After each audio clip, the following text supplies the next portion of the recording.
দীর্ঘ প্রতীক্ষার অবসান। বেশিরভাগ মানুষজন কিন্তু তাকিয়েছে ঘাটাল লোকসভা ভোটের দিকে এবং আজ 25 তারিখ শনিবার সকাল থেকেই কিন্তু ভোট শুরু হয়ে গেছে এবং আমরা বিভিন্ন বুথে গেছিলাম, সেখানে গিয়ে দেখলাম যে মানুষজন সকাল থেকেই কিন্তু ভিড় করে ভোট দিচ্ছে নিজের ভোট। এবং আমার সাথে এই মুহূর্তে রয়েছে আমাদের এই ঘাটালেরই সিপিআই প্রার্থী তপন গাঙ্গুলি। তো ওনার সাথে আমি কথা বলে নেব।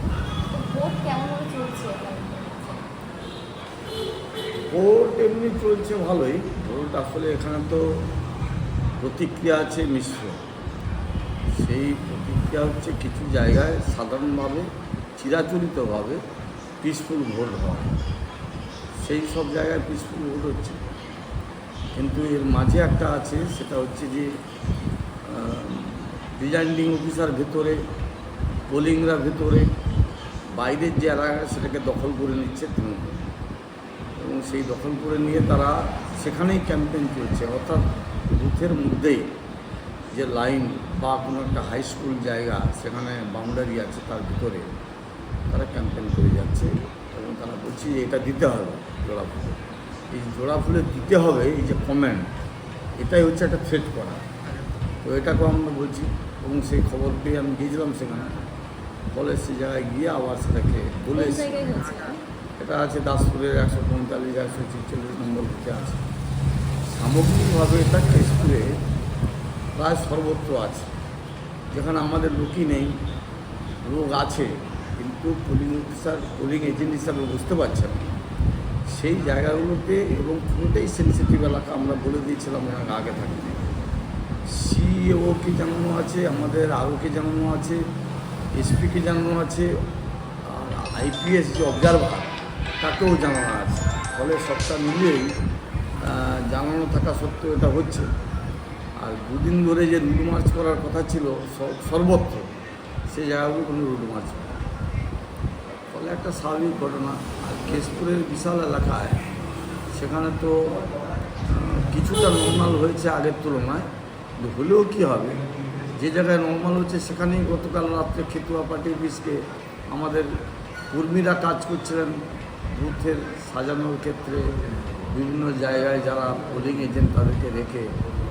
তো সেই জায়গায় রাতের বেলায় মেন যে গেট তালা লাগিয়ে দেওয়া হচ্ছে, আর কমরেডরা বেরোতে পারছে না।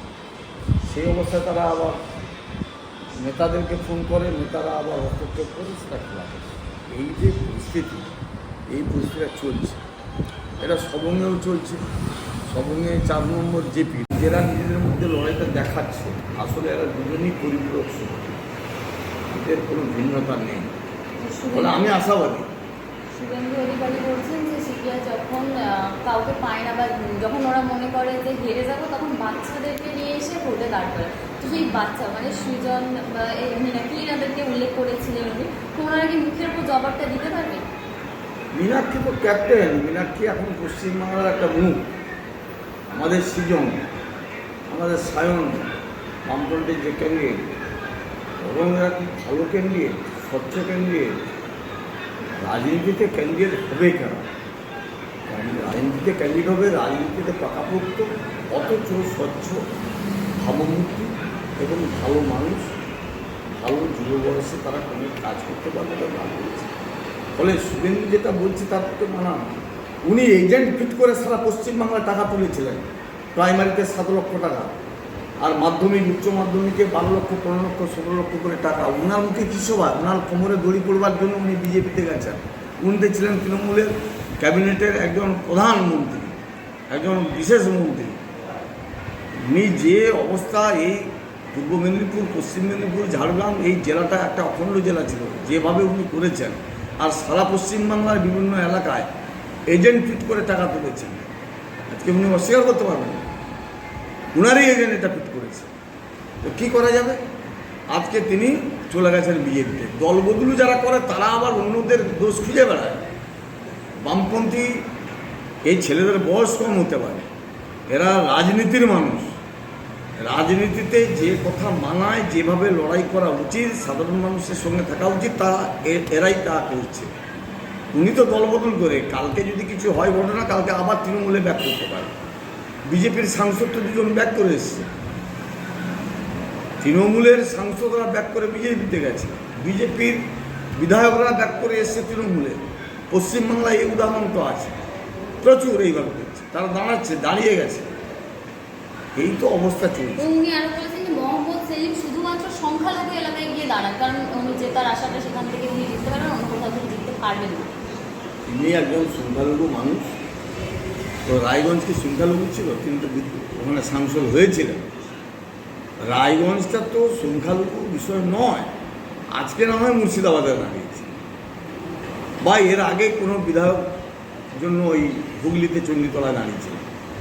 বিষয়টা ওর উপরে নির্ভর করে না, নির্ভর হচ্ছে উনি যখন রায়গঞ্জ থাকতে সাংসদ হয়েছিলেন।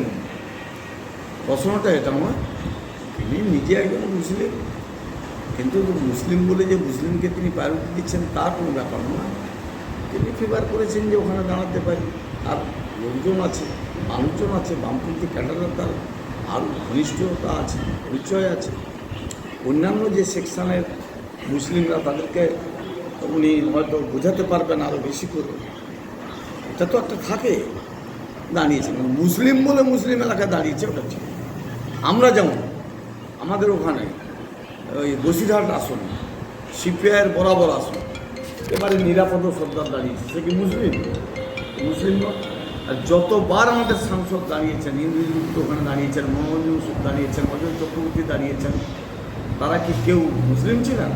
কিন্তু মুসলিম মেজরিটি এলাকা বসিরহাট। ওই যারা বলছে যেখানে যে মন্ত্রটি পেল একটু ছুড়ে দিল, শুভেন্দু অধিকারীর ওই কথাটা ঠিক না। কত মার্জিনে জিতবেন বলে মনে হচ্ছে? মার্জিন বলতে পারছি না, একটা পরিবর্তন হচ্ছে, আশাবাদী আমি। কিন্তু এই আশাতে একটা চক্রান্ত চলছে, সেই চক্রান্ত হচ্ছে ব্যাপকভাবে ভীতি প্রদর্শন করা হচ্ছে। 1 লক্ষ তো মার্জিন করে দিয়েছিল কেশপুরে গতবার, সেই জায়গা ভেঙেছে। ভাঙার পর থাকতে তার জোড়া ফুলের অথবা দীপক অধিকারী তাদের ঘুম চলে গেছে, ফলে সেই জায়গায় এখন আবার নতুন করে খেলা শুরু করেছে। এই তো